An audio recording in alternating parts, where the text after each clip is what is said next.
Yeah. Well, I'll tell you something. I'm really seriously thinking of not even starting the meeting and just let you guys talk for this whole time. I mean, it's been as good as anything that we've had. But as much as I kind of would like to do that, I'm going to go ahead and get started. Thank you all for coming. This is a good turnout. And I know that more people are going to show up. We always have sort of a late arriving crowd, but we've got a good start here. So I'm going to go ahead and get going. One person I would like to introduce before we get to the main event is Andrea Campos is with us today. So Andrea, haven't seen you in a bit. Greetings and Bears. welcome. I'm looking forward to I think it'll be my 50th big game this coming year. So when I started going in high school. So and of course I was there for the play, and I retired from Cal Athletics, but I am still a Bear fan all the way. You will always be a Bear fan.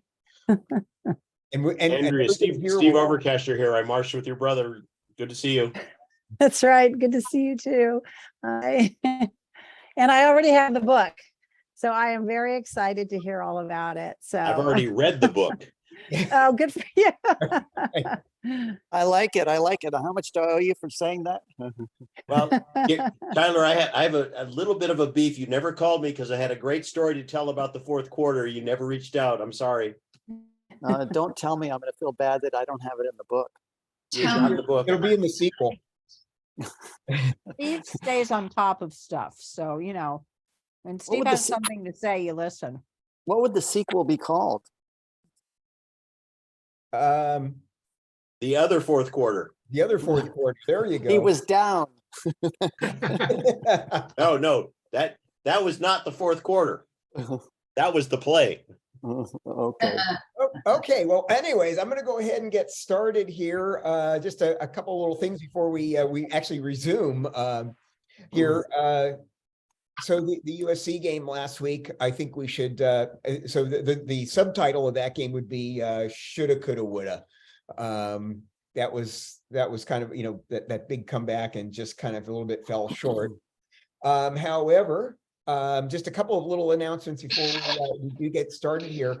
I just want to make sure that everybody is aware that, and I'm glad when people do actually forward the emails to people that may not be getting them. But I do, would ask you to do one thing when you do that is please put a little note on it. I'm forwarding this to you.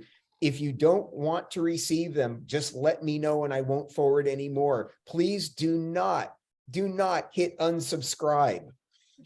Because if like Greg, you were to forward it to somebody and they didn't want to get it and they hit unsubscribe, they unsubscribe you. Well, Gary, I forwarded it to about 1,000 people. So yeah, well, apparently they all want to get it because they haven't unsubscribed you yet. Exactly. So that's a good sign for you. that is a good sign. That is a good sign. Yeah, but and it's actually gotten easier to resubscribe. If somebody unsubscribes, I can't automatically just go in there and redo it because it's a safety thing or maybe even a legal thing to keep people, spammers from resubscribing people. So I actually can't go in and do it. But I have to send you a link and you have to, it's a whole to do.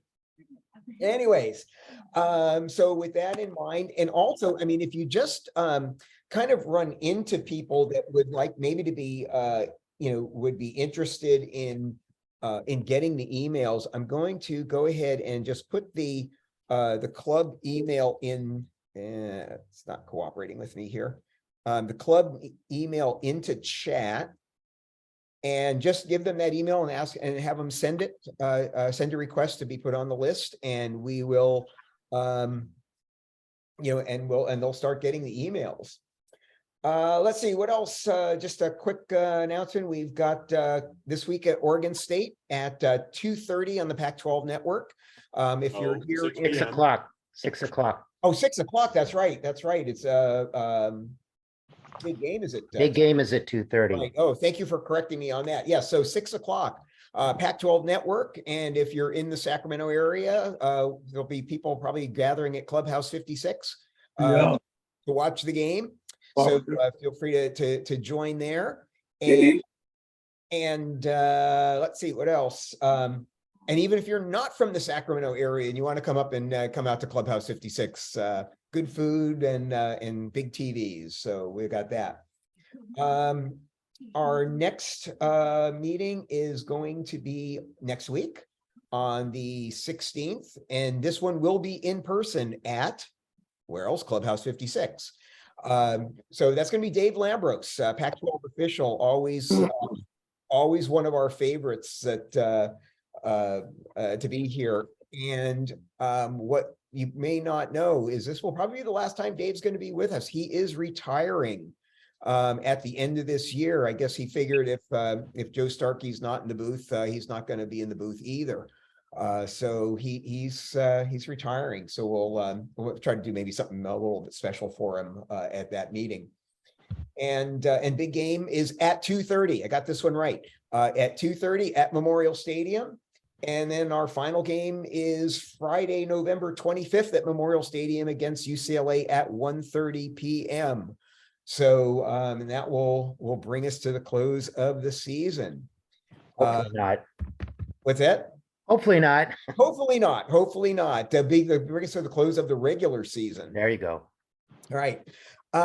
So with that, I'm just going to go ahead and introduce our guests. We have Tyler Bridges, author of the just released, and it's hard to do with a background, 5 laterals and a trombone. And as he begins talking, I will put a link to where you can purchase this book on Amazon. Or if Tyler, you have another place that's a better place. My webpage. Pardon? My webpage. Okay, go ahead and put it in. People can get a signed copy if they order it directly from me at tylerbridges.com. Ah, now you tell me. So now you tell me. So how am I going to get you to autograph this one? I'm going to be at the big game at the tailgater before the game. All right, I'll see you there. I'll bring it. The athletic department is giving me a spot on, I guess, is the field next to on the north side of the end. Is that right? What was it? On the north the north side of the stadium, there's I guess a tailgate field, and so I'm gonna have a spot there. Oh, okay. Maxwell Family Field. Yeah, Maxwell Field. Exactly. Yes. Okay, all right, I'm gonna be there. I'll have books to sell, and if you've already got a book, I will sign it. And my fellow trombone Gary has said he will stop by at some point to sign books if people want them, and I'm hoping that Kevin can come by too, because I bet people would enjoy having a signature from both of them, and perhaps even the author as well. Yeah, sounds good to me. And if Kevin, if you are going to be there, I will also bring the picture that you promised to sign. There you go. Send it down. We will be there because we're actually going to be having a team reunion event at that site at Maxwell Field. So a lot of my old teammates will be there, and so we'll track you down and track Tyler down and Gary and bring him into the Bear fold. All right, sounds good. Well, with that, and then we also have with us Kevin Moen, who had a little something to do with the play when he actually made it into the end zone and made Joe Starkey lose his voice. There you go. Probably. Yeah, So Gary, I'm thinking if Kevin had not handled the ball, the book could have been called 3 Laterals and a Trombone. That's true. That's true. Yeah, it would have taken more ink because 3 is more letter than 5, but I don't know. That's a big issue. So yeah, so Kevin was a linebacker at Cal, and the only really Wait, he was not a linebacker. Is Strong safety. Strong safety. Yeah. All right. I had it wrong. So where did I read somewhere this linebacker. I don't know where I read it. You didn't read that in my book. No, I just got the book, so I haven't had a chance to read it. I'm anxious to do it. I know, and I wouldn't recommend even getting it on like on Kindle, because the pictures in it are incredible. There's a whole center section with a lot of photographs. That's really, really good. And don't skip to the end. Read it from the beginning. We want to be surprised. We want to be surprised. I got to be honest with you. When Tyler started this book, coming from a Stanford guy, I was a little leery about how this was all going to translate to a book. And and what kind of angle or bias might be associated with it. But he was gracious enough to send me a copy early on, and I truly enjoyed reading it. You know, it was, I think, well done, unbiased. It was a good portrayal, and I kept going to put it down, and I kept wanting to see what happened, you know. And so it gets you kind of re-enthused about the big game and what took place at that moment. But I think it's great reading before this year's big game, because there's some history there, and it kind of just paints a fun picture of what the big game is all about. And, you know, that one was kind of a unique moment in that it was a great game. There was a lot of drama, and he does a good job of really kind of making a great picture of that day and that game. And there's some good insights from John Elway and Ron Rivera and a lot of my teammates, because I don't know, Tyler, you interviewed 375 people for this book. And so there's a lot of different angles, a lot of different perspectives. And when I look back on that moment, what I enjoy is getting other people's input on what they were experiencing at that moment. I know what Gary was experiencing, but just hearing other people's tales of that is fun. You know, everybody was dealing with their own emotional level from a Cal's perspective, because it was a great game, and then all of a sudden we were losing. And so that emotion of a football event that goes up and down, and then to end it on that moment was, you know, kind of a once in a lifetime experience to experience something like that. So it's fun reading through his book and reliving that moment. He does a good job with it. So I highly recommend people reading it. And I know a lot of Cal folks will enjoy it. So, but we're gearing up for this next one, which is, you know, it's 125 years of the history of the game and the 40th anniversary. So Cal is kind of doing a lot of kind of unique elements to bring our team back together for that and let us kind of relive our moment. I was up there today and meeting with the coaches and stuff, and they're working hard. It's a good group of coaches we have there that kind of trying to get this ship on the right path. And so it was fun hanging out with them, seeing what their plans were. I don't know if it's become a little public, but for this group of Cal people, there's going to be an unveiling at the stadium on big game day of a statue that's reminiscent of the one that's behind Gary, that they're going to be putting in at the stadium, which will be another little monument to that moment. And I kind of look at it as a great honor to our team, because to me, that was a team event, a game that a lot of guys played their heart out. And so I may be the symbol of it, but there's a spirit of that team that will live on at the stadium because of that. So yeah, you might want to come early and participate in the grand unveiling of it. So it'll be fun day. Oh yeah, I mean, who's going to miss a big game anyway? But we'll definitely be there. But I also just want to introduce it. You know, Gary, I mean, you were part of the historical aspect of that moment. But you made history up here in Sacramento too, as the first Stanford person ever to speak at what used to be the Grid Club's now Sac Bears Cal fans. And we have a historical moment now because with Tyler, we have 2 Stanford people joining us here. So so that'll kind of wrap my interest. So Gary, welcome. And Gary Tyrrell, I mean, he is, I have to say, he is a great trombone player for Stanford. However, maybe a great trombone player, but what we saw back there in '82, he does not make a good goalie at all. You know, he just wasn't able to stop anybody. But I'm actually going to start with. I did get back up though.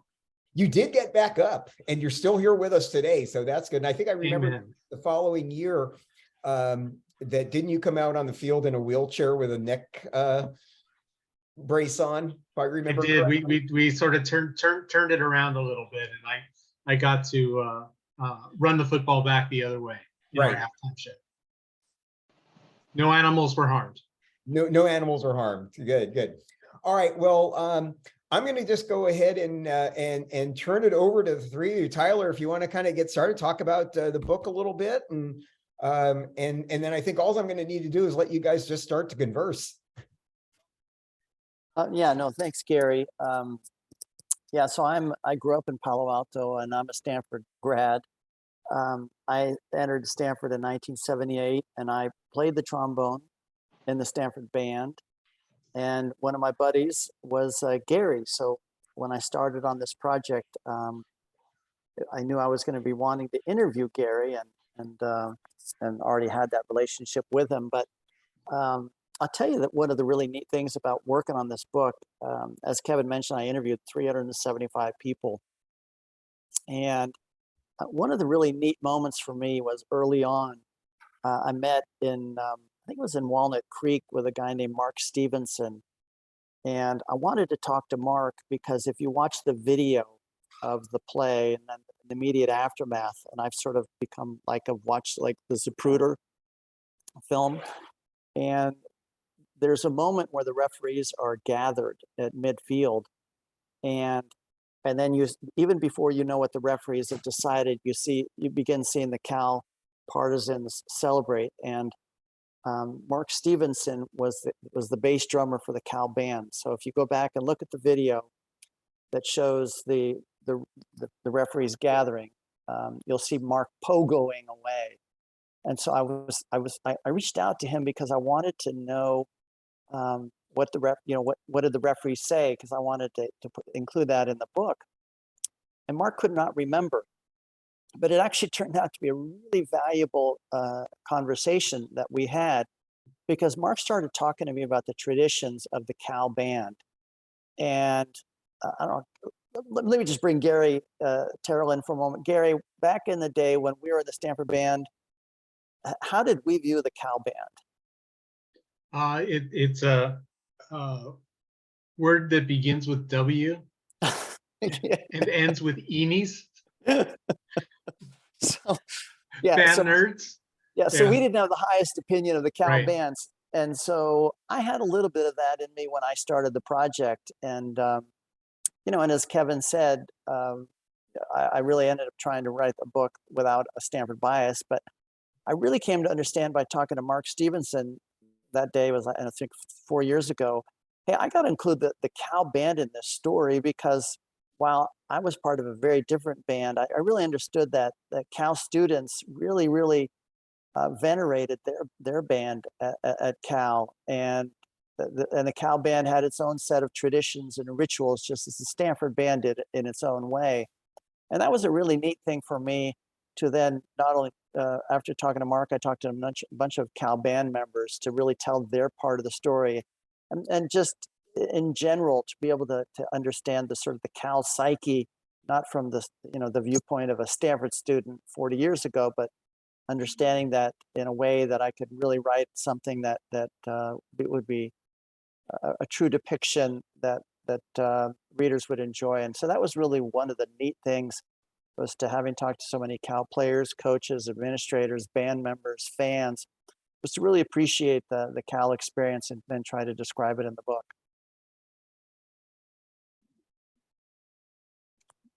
And I say that hopefully then somebody else will jump in and say something. We love our band. Yeah, well, that's interesting. See, the Stanford band was not really generally close with the Stanford football team. What was the relationship of the Cal band with the football team? To me, it was our right arm. I mean, it seemed to be when we did a lot of different things, the band was always associated with it. And from an alumni standpoint, I love when our band goes to different events and shows up at events. And it's a much more casual, obviously, experience with the band when they're at an alumni event versus on the field. But, there's a lot of, I would say, conservative tradition with that band that a lot of our alums just love. And so I think our perspective of the band from a team standpoint was, hey, we love these guys, let's bring them in, bring them on wherever we want to go. Let's bring them, type of thing. And so I think that relationship is a little bit more traditional than the Stanford band, obviously, but I think our band is kind of, I look at them like I love to see them, love to hear them, and They're great love to watch 'em. ambassadors. They're great Yeah. ambassadors for the university. And Yeah. I think it probably in cases for both the schools, the folks who play in the band are supporting all the non-revenue sports Yeah. as well, not just Yeah. football, Yeah. and are probably as alums, probably fairly generous in donors and, Right. dedicated to their school. Yeah.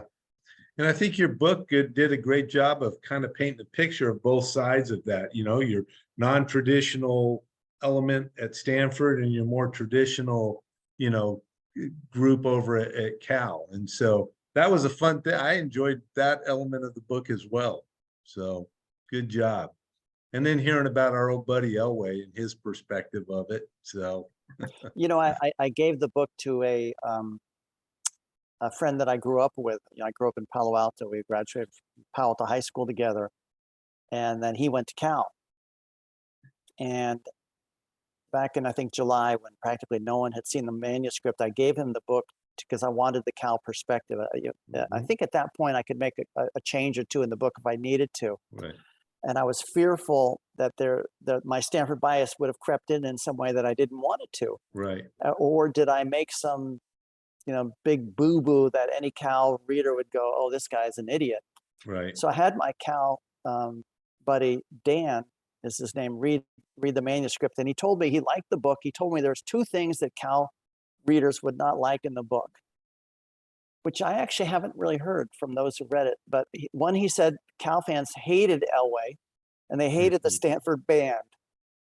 And Elway actually plays a role maybe bigger than the Stanford band that I end up putting in the book. But I was Right. warned that the Cal would not like those two elements. Well, I think Elway is a big part of that game, and I don't know if hate is the right word. I think, from our team perspective, from a player's perspective, there was a lot of respect for Elway because of his ability and what he brought to the table. I think a little bit of the aftermath that the media kind of got a hold of with his kind of whining about the play and that type of thing, I think translated to a lot of negativity towards him after the game, but not as a player. And I think when you take into context, you're talking about a 21-year-old, young athlete. And so hopefully people keep that in perspective too. His verbalization of his frustration maybe didn't quite come across right to a lot of people. And I think that's part of maybe not necessarily a dislike for him, but that he's just whining about stuff. The band, that's a different issue. I think everybody has their own perspective of the band, and some of the media stuff you guys get is good and some of it isn't. The whole Notre Dame thing and a lot of You are places, so diplomatic, Kevin. a lot of places you guys have visited aren't necessarily enamored with the band. So you got, but I think that came out in the book too, how you guys, dance to a different drummer, and that's what makes the world great. And everybody's got their own kind of take on how things should be. And, it's part of your history over there and part of our history, which is a little different. So anyways, I enjoyed all those elements of it, the Elway element as well, because I think you also reflected a maturity in him in that book of him kind of growing up and kind of accepting maybe not loving the play, but at least accepting it as part of history, and he went on to have a great, tremendous career and win the Super Bowl and MVP and Hall of Fame. So he's got a lot of real positive things to look back on beyond just that last moment at Stanford. So, and he, Kevin, he likes to joke now, what happens if the trombone player had tackled the ball carrier? So you were the two guys, Gary. Gary, did you have any tackling skills back then? My sport growing up was soccer. It's a different kind of tackling, but also, there's I think it's in the movie Easy Rider. Those boys aren't going to make it out of the parish. I don't think I would have made it out of Berkeley. And why I was a little worried about Gary, that's why I hit him while he wasn't looking. He was looking the other way because I was a little worried that he may, form tackle, form up and get me. So yeah, what happens if he we tried had to to keep tackle that you? in mind. What happens if he had tried to tackle you, Kevin, on the 2-yard line? Well, I had a pretty good head of steam going about that. And I had a little determination at that point too, that I wasn't going to get stopped, whether it was a Stanford player or anybody in the band. So that would have You were been, you were not known for being very fast, but maybe you had some extra speed yeah, that you day. know huh? what, when the band's on the field and time's ticking, you got a little bit of after juice there to And get you where got you that need to trombone go. player ahead of you too. Yeah, Was So- original beast mode. that's it. Yeah, you kind of find that next gear when you got it. Yeah, have you ever gone back to look at the interview that you gave right after the game? I have seen that. Yeah. Yeah, because you repeated a couple of different times that you just packed the ball and no one was going Yeah. to stop you. Yeah. And that was really kind of my sense. And when I look back on that moment, when I got that last lateral, really it was go. And when you go into go mode, there's, you may get stopped, but in high school, I was a quarterback and I had that experience of needing to get, run through or run over or run around. And that's kind of the mindset I was in at that point, was just go. So, yeah, fortunately there was no incident with a band player or anybody else that was not supposed to be on the field. Weren't you the player of the year your senior year in your league? In high school, Yeah. I was one of them. Yeah, as a quarterback, I played both ways in high school. So I was an option quarterback and a defensive back. And so the offensive player was Todd Hans, who went on to play quarterback at Arizona State in our league. And I was kind of the MVP of the league. So that was back in the old high school days, but I was an option quarterback. So what we were doing in the play was right up my alley from my high school days. Throwing the ball at my high school was taboo. I had an old Texas coach, and it was only bad things happen if you throw. And so it was all about running and just kind of hard-nosed football. So that's what eventually transpired in the play. Reversion to high school. I think there's lore that you guys were rugby players, but I don't know that any of you guys play rugby. No, we had a few rugby players on our team, but none of the guys associated with that play were rugby guys. It was more option quarterback guys, because Richard Rodgers in high school as well was an option quarterback. And I think he portrayed that pretty well in the book too, that, his foundation of football was an offensive, option quarterback. And so he executed that perfectly, made that pitch perfect and, made the play. Now, Gary, are you having trouble sitting here listening to Kevin? Because I know you've burned with a lot of resentment over the years towards Kevin. I have so learned to keep all my rage on the inside, and it's why I still have a full head of brown hair. No, it's pretty cool to be friends and to hear from a legit big game hero. We've had a good time regaling this story over the years. Yeah. It's 40 years now. And way back when, people would ask, "Oh, how do you like the guy in the band?" I go, you know what? He kept a great perspective of it. I never felt like it was the band that lost the game for Stanford. And there was a lot of dirt thrown on the band at that moment. So, but Gary always kind of kept a good perspective of, hey, it wasn't life or death. We really were innocently involved in a play. And so it wasn't like he intended to do something really negative for Stanford to lose that game. He was actually the innocent bystander. It was all those other Stanford guys. That's right. Never forget that I'm the victim.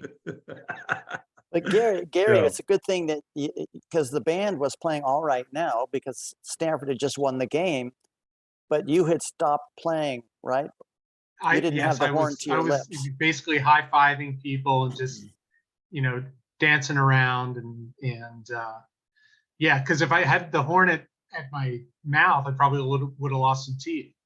Yeah. Then I would have had to have stopped and checked on him. Dude. I knew he was all right, so I just kept going to celebrate. So, Yes. It I all thought worked out. you didn't know what you had hit. no, actually I didn't. I felt a thump and kept going. So I felt a thump and stayed. I So. tell you what, one of my favorite photographs in the book is, for those who haven't seen it yet, you know, the cover photograph was taken by this guy, Robert Stinnett, who was there for the Oakland Tribune.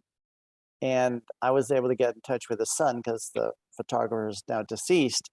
And I was able to look at the contact sheet. And when I saw the like 5 or 6 photographs in a row that he shot, I think my favorite is all you see is the bottom of Gary's soul in that photograph.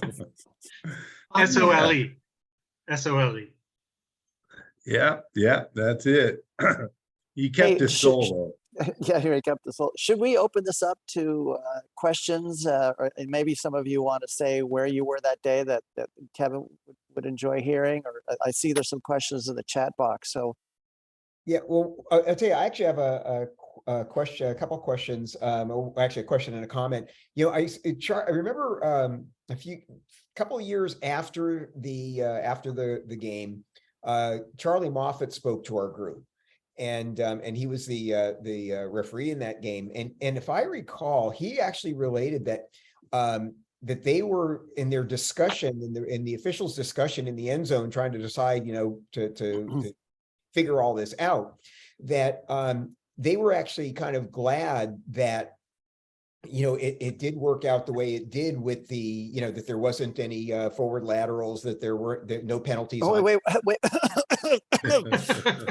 Yeah, well, you know, so much for that. So much for the non-bias, I guess. But Well, I think that final, hey, the play stood, everything. That final lateral. That's what always amazes me, because to me, that's the least controversial one. You have a guy diving forward, throwing the ball over his shoulder. So it always kind of caused me to pause and say, how could that be a forward lateral or interpreted as that when he literally throws the ball like that?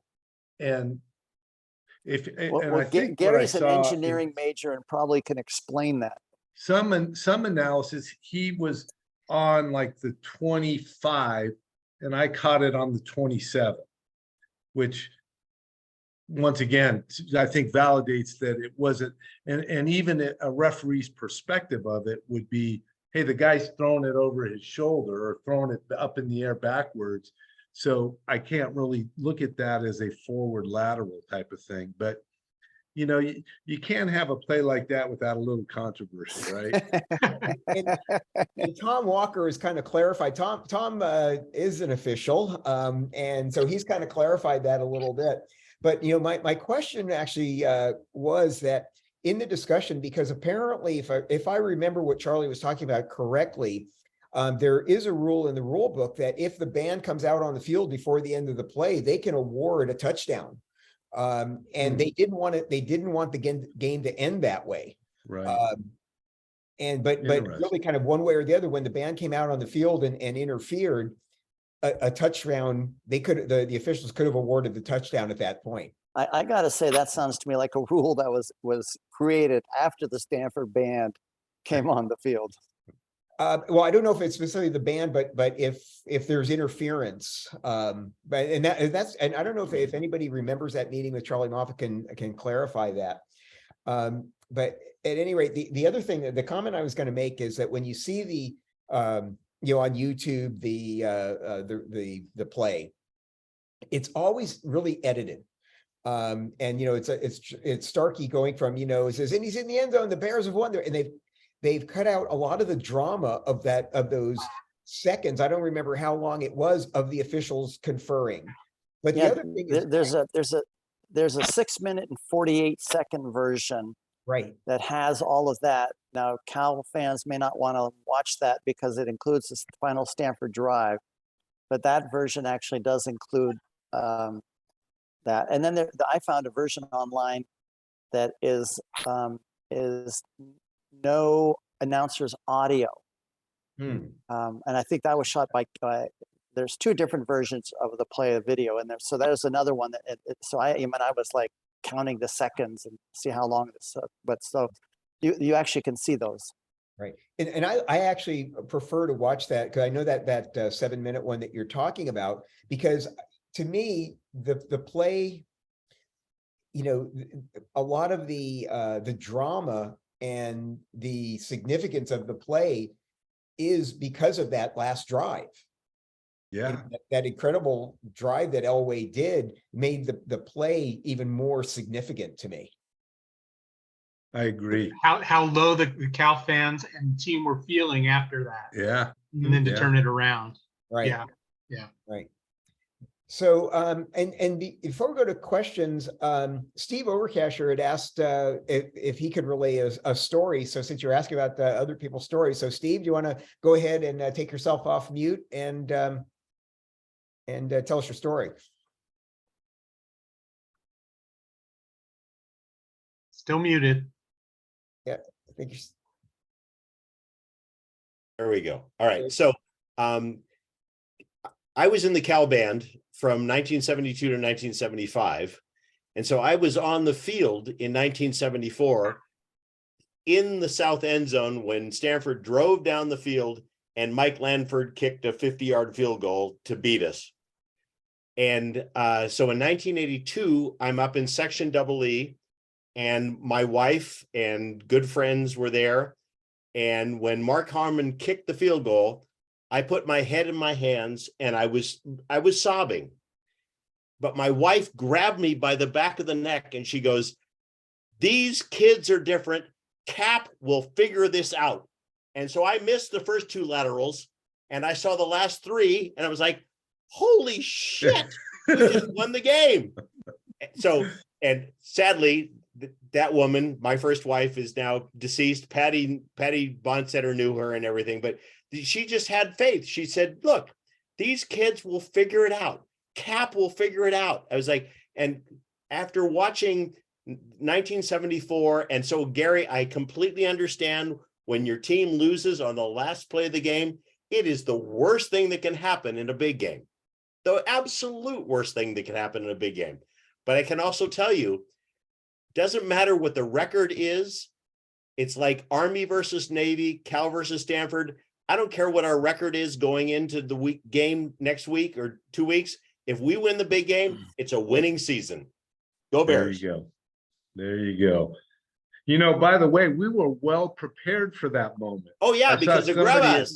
Somebody had asked about Grabas, and you know, that was the event that took place after a game, and our warm-up event to break a sweat the day after a game was Grabas, and that was just 20 guys on each side of the field, and there were no rules, just throw the ball lateral. So Cap had prepared us for that moment. You know, we were all ready. So We're gonna apparently break my out the wife was in the Grabas. huddle. It was fun. Good. And actually, Elizabeth had a question in chat that I think you just answered. Yeah, I saw that. Yeah, and let's see, and Elizabeth also wants to know, did Dwight Garner ever say whether his knee was down? Oh, he will course deny not. he was not even close to being down. He had at least 2 inches to go. So no, he's adamant that his knee was not down, and it was close, but not down. Well, and actually, having studied all this so closely, actually from the Stanford side, they say there was 2 issues potentially. One was whether he was down, his knee was down, or whether his forward progress had been stopped. Right, right. But There were two yeah, I think there were 2 referees within 5 yards of where he was, and neither one of them blew a whistle. Did anybody look at the Cal Monthly last month had this great 10-page article about the referees that were interviewed and their whole perspective looking back on it. It was kind of an intriguing element that I thought was a pretty fascinating read, was the referees of that game and their perspective of the whole, why they didn't call it, you know, and this and that. And so it was kind of interesting read if you haven't read it. Yeah, it is a good read. It was by Jim Rainey of the LA Times. Right. And, Yeah, that's you know, right. after 40 years, getting a new angle, new story, and quite readable. Yeah, yeah. It was fun. Fun to get there. Everybody's got an angle. Yeah, I interviewed, there were 7 referees there that day, Right. 6 on the field and an alternate, and there's 5 surviving. I interviewed all 5. Right. Yeah. Yeah. That's a good perspective of it. Tyler, I have to say, I love the fact that you wrote this book with such honesty as a former trombone player in the Stanford band. Yeah, I agree. I Well, agree. you know, I'm a professional journalist. I have political views, and I'm having to spend time with politicians of both parties all the time. Oh, yeah. You know, well, today I wrote an analysis of what happened yesterday in Louisiana. I So I'm wish talking- I wish there were more of you in the world. Oh, well, thanks. Sometimes I do write articles that politicians don't like. One guy wouldn't talk to me because of my coverage of him during this year's race. But, you know, you just separate yourself out as much. And in the end, you want to just tell a great story.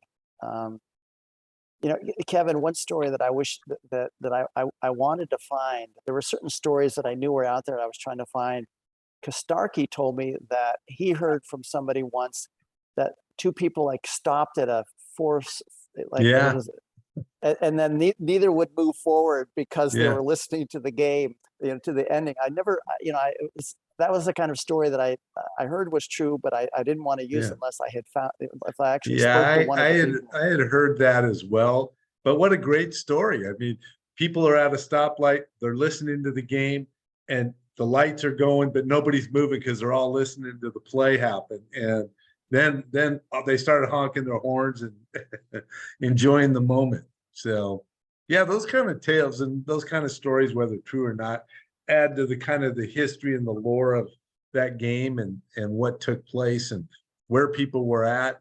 You know, I feel sorry for the stories of the guy that got so frustrated that he left at the end, you know, wanted to get home or something and walked out of the stadium and missed it and then came running back in. You have one of my friends, Steve Hines, who was that guy that, you know, he and his buddy said, this game's over, let's go.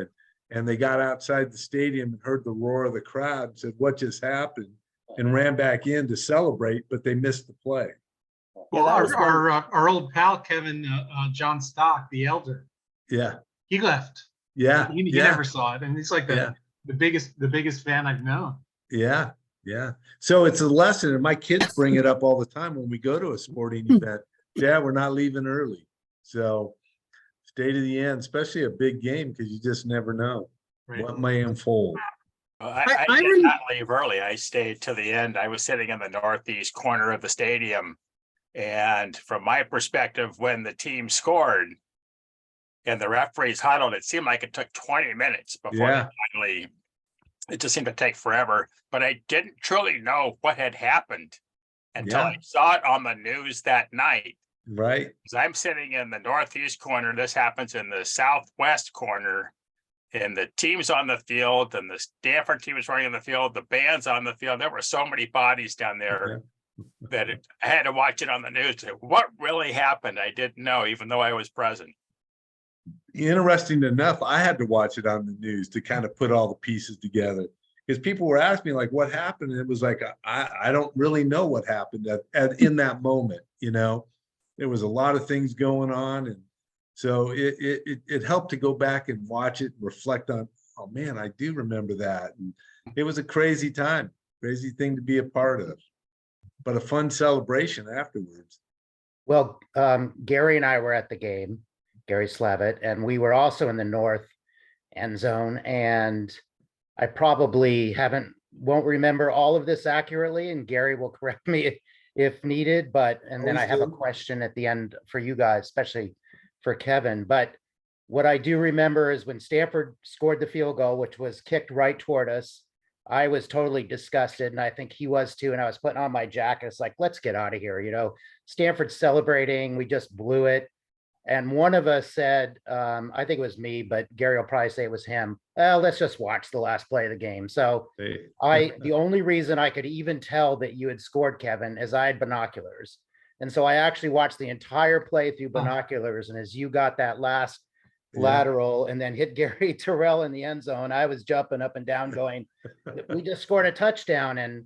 And so my question was, and somebody else just mentioned it, it seemed like there was a really long period of time between after you scored and when the refs actually raised their arms and it was a touchdown.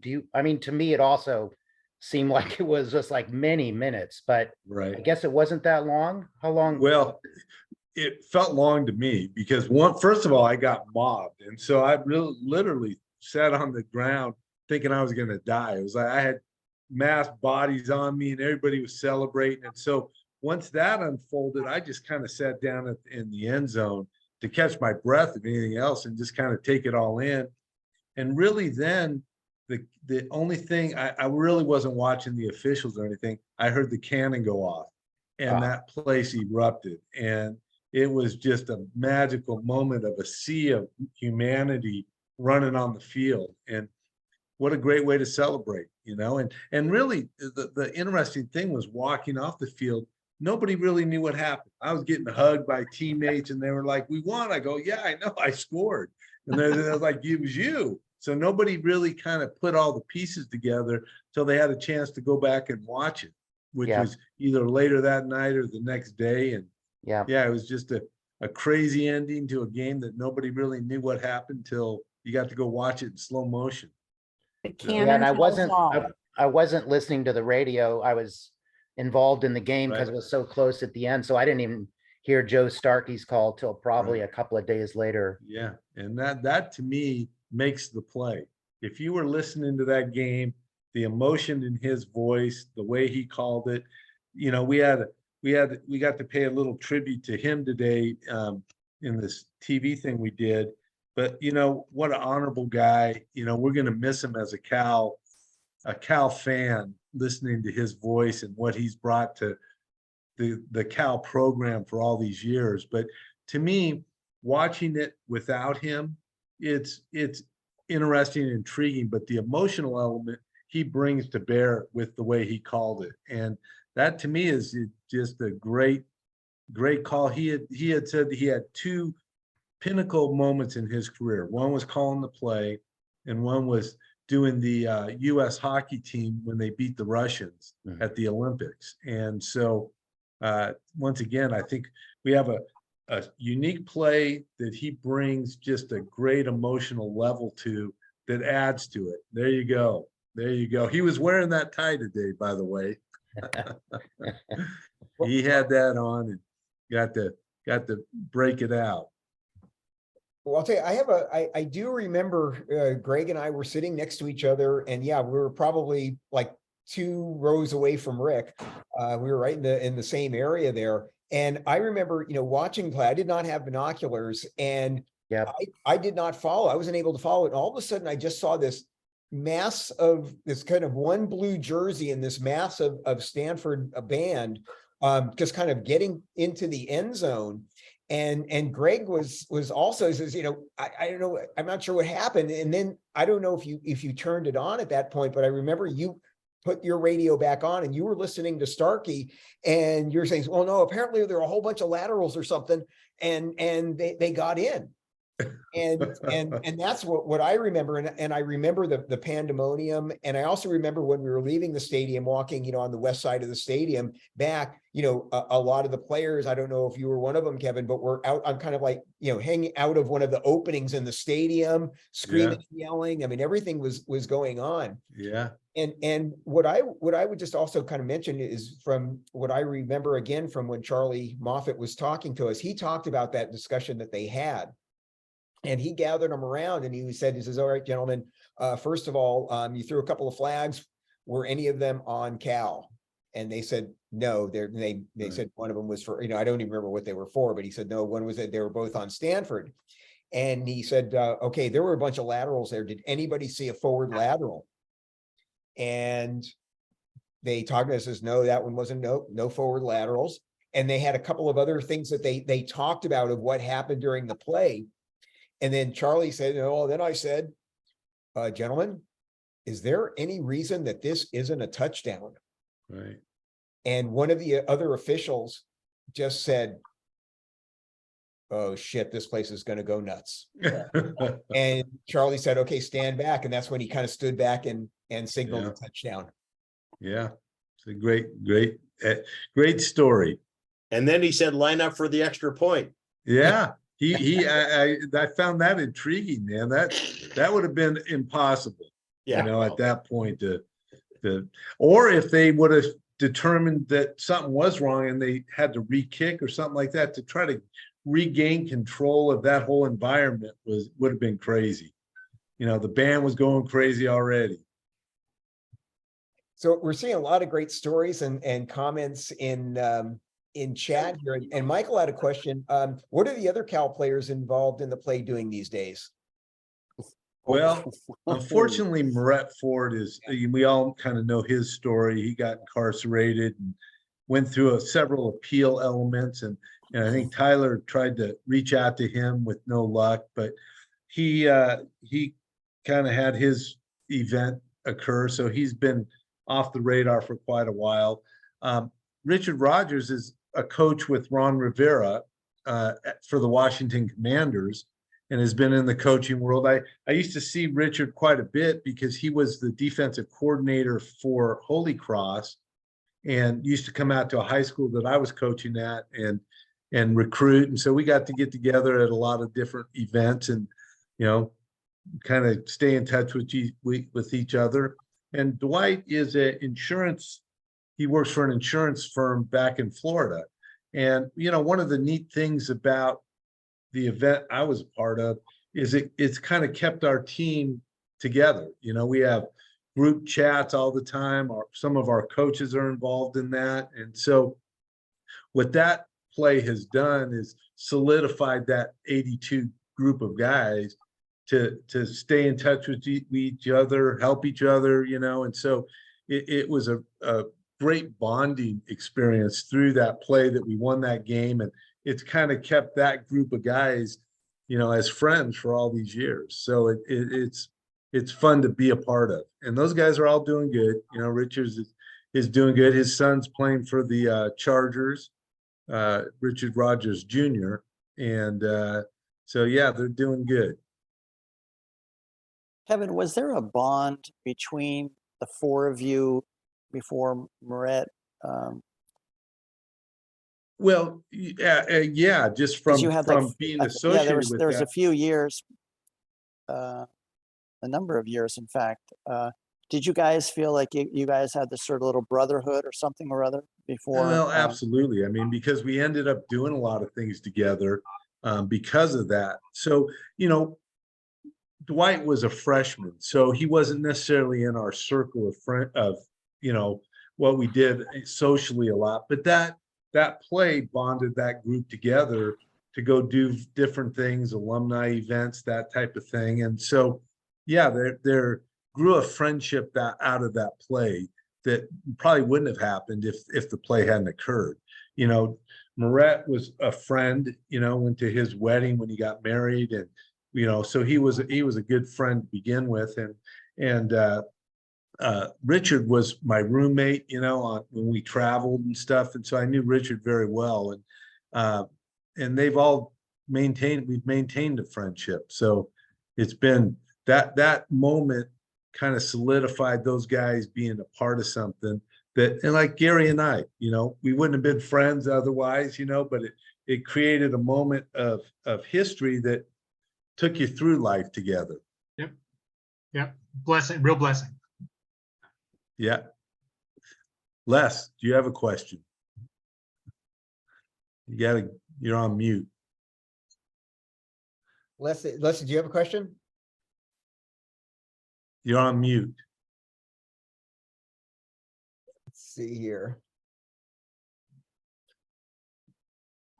Well, while Les is getting off of mute, we had a question from Andrea. I don't think he's on it actually. Andrea would like to know, where's Gary on the cover photo? And I think- I've always wondered about that because I have this poster, I've had it in my office for years. And I just, every once in a while I look at it, I think, well, where are you in this? And That's kind of what I saw. The photographer was right at my shoulder, so I am not in that cover photo. okay, all right. So you can he was at imagine your- how surprised I Oh. was to see that photograph in the paper the next day. It's like, how did they get my vision? Yeah, I see. Yeah, basically that So photograph- so Kevin was just coming straight towards you. Yeah. Pretty Yeah, close. Yeah. If you pick up the book, Tyler mentioned a series of 4 or 5 photographs. Mhm. He's got them all in there. You can sort of see the How- sequence. how our paths crossed. And Kevin, Yeah. how could you see your way through, the. I felt my through way. You just sort of, yeah, okay. You know, it was a combination of a couple things. Band guys were pretty smart back then and decided not to kind of create a little bit of a path. But to be Uh-huh. honest with you, I really kind of just said, I'm going forward, and just kind of made my way through them without Okay, colliding they with sort too of many- parted the ways for Yeah, you. yeah. Okay, thanks. Well, Gary Tyrrell, explain to our Cal friends here, how is it the Stanford band members were able to get out of the way instinctively? Oh, it probably because of we were scatter band, and I think this is where you're going, Tyler. When we would go from formation to formation, we might have to run 30, 40 yards to your next spot. But what you learned early on as a freshman is don't run through the middle, because the tubas and drums are crossing that way, and you'll pay for it. So you just get out of the way. Yeah, so we were instinctively good at being able to get out of the way of people when we were on the field. There you go. There you go. It served the band members well that day. Most of them. Most of Kind all of but sounds one. like a second parting of the Red Sea. Yeah. There you go. All right, Les, I see you got off mute. I'm muted, but I'm not sure, Gary. We can hear you. Go ahead. Oh, you can hear me, good. I was wondering about Tyler and Gary, if they happen to hear Starkey, the broadcast of the Washington game. Starkey was talking very favorably about Stanford and Cal, and he said, I root for Stanford, and I feel the same way, especially against UCLA and SC. I'm always pulling for Stanford. And Starkey said, yeah, I want to pull for Northern California. But I think that kind of little respect that we've had is really prevalent. And I wanted to show Gary something. See this football here of my signatures of athletic directors, head football coaches, players, and the only signature In red. in red is Tyrrell. So that's my treasured signature on my football, Cal football. That's great. That is a treasure. No, I think Yeah. one of the things that makes the rivalry so special is the grudging respect that we have for one another. And I say grudging a little sarcastically, but the other thing that unites us is loathing USC. Yes, absolutely. Nothing like a common enemy. Yeah. Well, and I remember one year when I was at Cal, so this was mid 70s, that during big game week, that Cal and Stanford actually had announced a major scientific breakthrough that the two universities had worked together on. And I don't remember what it was. It was something, way above my pay grade, but it was like a very major announcement that they had discovered something, or, it was just a major deal. And it was just, I thought it was interesting that Cal and Stanford would announce this partnership, and that it happened during big game week. Huh. Interesting. That's the commonality. Yeah. A lot of smart people. I have to say that I hated Elway. I don't care about anybody else, but I hated him. And Kevin, I loved you and the rest of the play. There you go. And you remembered me when you saw me, so I was very flattered. Yeah, it's good to We've met see you a bunch again of too. times. Yeah, Met a bunch of times. well, we'll hook up at the next big game. And Very Gary, good. you were so nice to come on Bear and Cider. I was Cal fans at Bear and Cider. Oh, uh-huh. So you're my favorite Stanford player. I mean, Stanford person. Well, Actually, you're the only appreciate that. Stanford person. Yeah, no, it's I enjoy the give and take, and met a few folks in person, after connecting on the Bear and Cider. Yeah. I think one of the things that made Elway fall off my respected list was his comment about how we ruined his senior year. Yeah, Excuse me, I think you're on a team. It's not all about you, John. Yeah, you're a great player, but you're a lousy human being. Why aren't you talking about, Stanford, not right. just you? So that Yeah. just kind of bugged me. I But think a I've lot of people felt that when they heard or saw those kind of comments. So we'll Well, try to have a soft heart for him. let me just point out that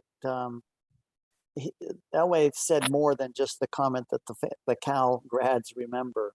And I included the full quote in the book. So Yeah. It's in the book. Yeah. You did well, Tyler, because most of us would only remember the ruined the senior year part. Right. But let me tell you how important big game is. I live in Austin, Texas. I will be there next week There we go. for the big game. Of course you will, Steve. It's big game. It'll be a fun week. I saw Greg had asked about the statue unveiling. Right now, it's a little variable because ESPN, which is airing a documentary that we did about a month ago, this weekend, I guess, they're planning on having their game day crew at the unveiling of the statue. So they're toying around with whether that's going to be maybe a Friday afternoon, originally I was told it was going to be like 7:30 to 8 in the morning of the big game at the stadium. And then today in some conversations, it may be at 10. So if you know anybody in the athletic department that's a part of it, they may be Andrea? able to have a little better idea in the course of this next week, when that will all take place, because I think ESPN had indicated they want to have a crew there for it. And so they're all on board. So it's going to be a pretty festive event. Like I said, it's a pretty special tribute to that team and that moment to have a statue going in at the stadium. We got to kind of keep our eyes on these Stanford guys though, because my one comment was about the statue is we can't trust any Stanford guys by it, or the day before. This will have to be something that's guarded every year from now on, So that's right. You might be wearing a red jersey.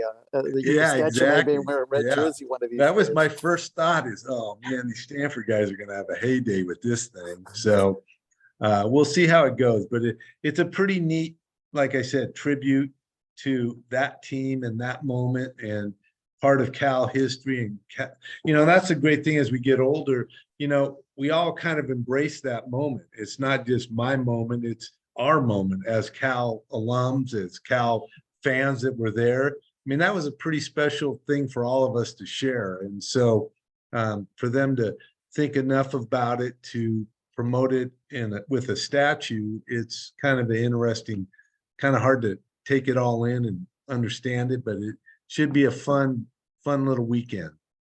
Kevin, a Gary, let question me for you especially about that. Did you get a parking space too? Yeah, no, that's next up, man. I Okay, tell yeah, you. it's Yeah, Nobel he's and big Claremont game Hotel. laureates. Yeah, he's That's got to get a that's Nobel when you know first. you really made it. You get a parking stall by the Nobel laureates there, So we'll work our way into that. There you go. Gary, you're you're like a total icon for Cal fans, which must be a little odd. But how are you regarded by Stanford fans? Do they even acknowledge that you like exist, or would they rather just forget you? I think the folks who were closer to my generation have embraced, that weren't necessarily football players, have sort of embraced the wackiness of it. But I would say in general, I'm much more well greeted by strangers over in Berkeley, and that's fine. If they're angry at me, I forgive them. Yeah, One of us, one of us. yeah. So, We'll so give Gary, him is an that honorary degree. so Gary, is that a con trombone? The one behind me? Yeah. Looks like a con emblem. Yes. Yes, it Okay. is. Cool. Just proving my brassness. Let me just say something, because I sort of did like an anthropological study of the two universities, having interviewed so many people on both sides. And two things I can absolutely say with great certainty. The first is that the play remains much greater in the memory of on the Cal side, and I'm guessing that even recent graduates and current students at Cal know about the play, whereas that's not the case at Stanford at all.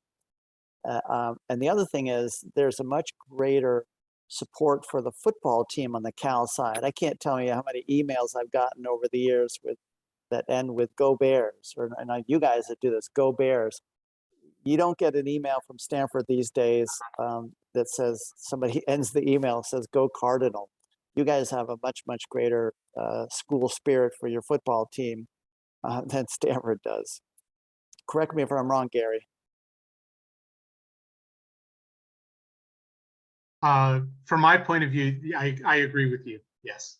No, I mean, there was, I was at a baseball game a couple years ago, Giants game, and I was wearing a Stanford ball cap, and a woman behind me, said something like "Go Bears."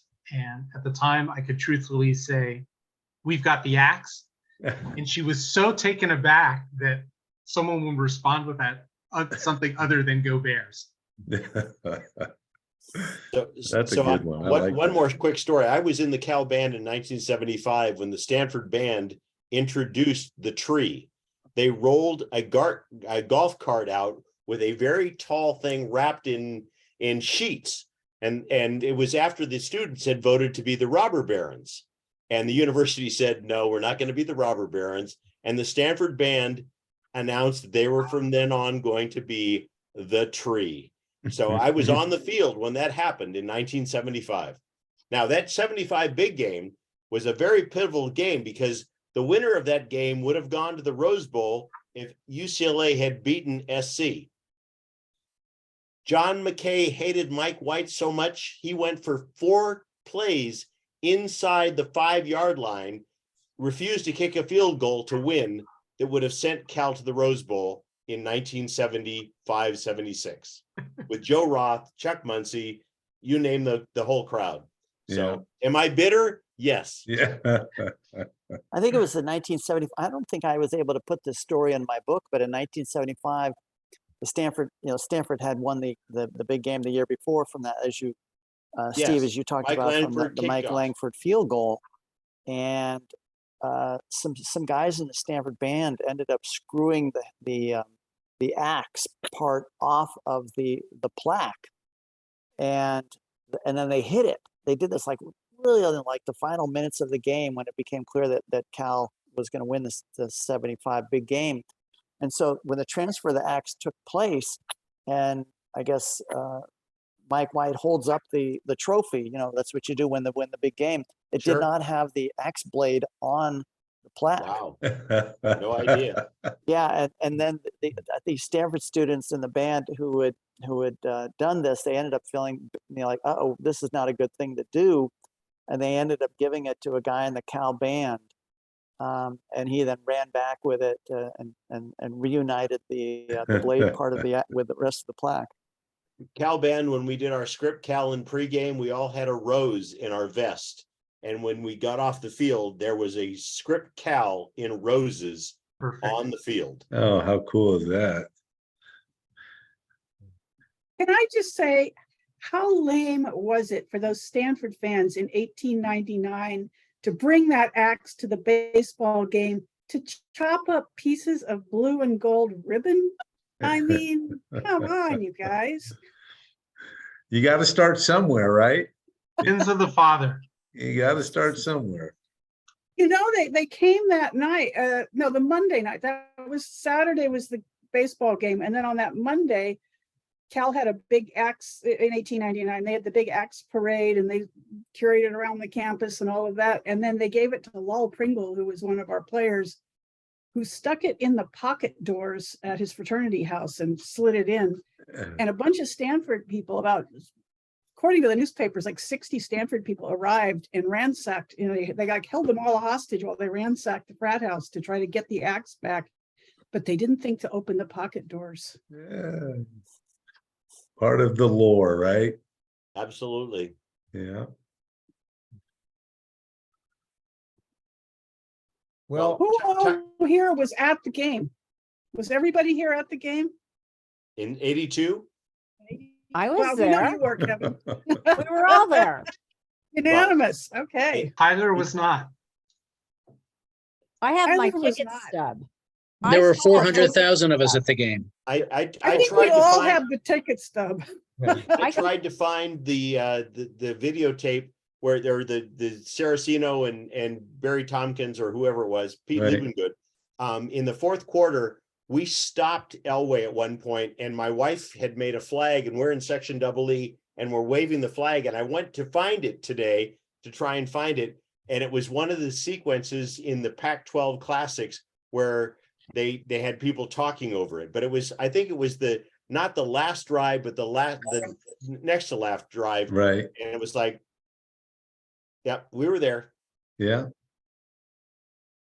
Kevin, I interviewed you many times for the book, but I was always interviewing you about what was going on in that 82 season and the game itself. But how many free drinks have you, so I'd have an answer, how many free drinks have you gotten over the years? I was because of actually in this? Notre Dame. Greg was there, and I actually ran into a bunch of people and bought me drinks at Notre Dame 40 years later. So, no, in the Bay Area, especially in Cal circles, it's a very receptive group. So I don't So have the to answer is spend a much lot, money huh? in my side of the Bay here. Same for me, Kevin. Yeah, you too, man. That's it. You can Yeah, go anybody anywhere. associated with the play, drinks for free. You can go anywhere in the world and be wearing a Script Cal shirt or hat, and somebody is going to say, or somebodies are going to say, "Go Bears." Yeah. And that's how you know. There you go. I also heard or saw today too that this year's giveaway at the big game for the first 10,000 people is a replica of the axe. Yeah. In some form or fashion. I don't know if they want to disperse that to a crowd of crazies, but hopefully it's not a real axe. But in some capacity, they're doing it. There you go, Rick. We got the axe. Did anybody listen to Pete Liebengood's call of the play? Oh That yeah. was just Yeah. big nothing. Yeah.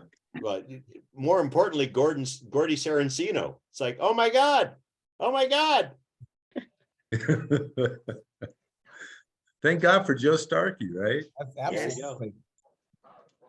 Yeah, they actually showed that night. They showed it was because it was broadcast on local television. I don't know, Channel 7, I think. 44. It was 44. 44? Okay. But they showed a replay of it that night, and it came on at like at 11:30 or something. So I stayed up until 3 a.m. because obviously we didn't have VCRs or anything like that. Right. But yeah, the call of the play is he just keeps saying flags are down, flags Yeah. are down, flags are down, and that's all you get. Yeah. Well, I remember on Monday Night Football following, you know, on that Monday night, they showed the play at halftime. Yeah. They showed it everywhere. In fact, they show on the Bay Area local television channels. They showed it on the sports segment of the local news, like every single night for like a month. I mean, they just showed it every. Well, you know, again, you didn't have the internet or DVDs Right. or anything like that, so it was your only chance to see it again. It was Yeah. supposedly played almost on every sports broadcast in the country. Yeah. I had heard that it was just, you know, such an Big amazing. news. It was big news. Exactly. Exactly. Well, Kevin and Gary and Tyler, I can't thank you enough for being here. This has been a lot of fun. Yeah. And just hearing the stories and hearing all about it. You know, you guys are obviously you are welcome to join us anytime here. Kevin, Gary, and Tyler, I will see you at Maxwell Field. All right. the game, and I'm gonna have my book, and I'm gonna have my picture for you, Kevin, to sign, because you've got to balance out Gary's signature. There you go. It's already on there, and looking forward to that. Looking forward to actually meeting you in person. And again, thank you so much for being here. This has been so much fun. 40 years later, we're still talking about it, and it's still as Yeah. exciting as it was that day. So Yeah. thank you, and thank Gary for that day, and for Tyler for writing about it, and you know, giving us Buy his book. It's a good book. Yeah, it is. How much? I'll It's a bring great cash. book. It's this good. It's worth every penny, Patty. It Okay, is but worth how every- much? So I can bring the right amount of cash. 28. Buy it on Amazon. 28. No, Well, I'll you buy can- How it much are there. you charging at the game, Tyler? $30. Okay, it's a Right. deal.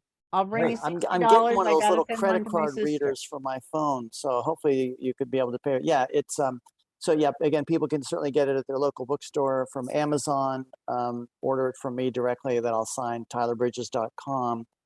Or again, I'll have books at I guess it's called Maxwell Field. I'll be there 3 hours before the game.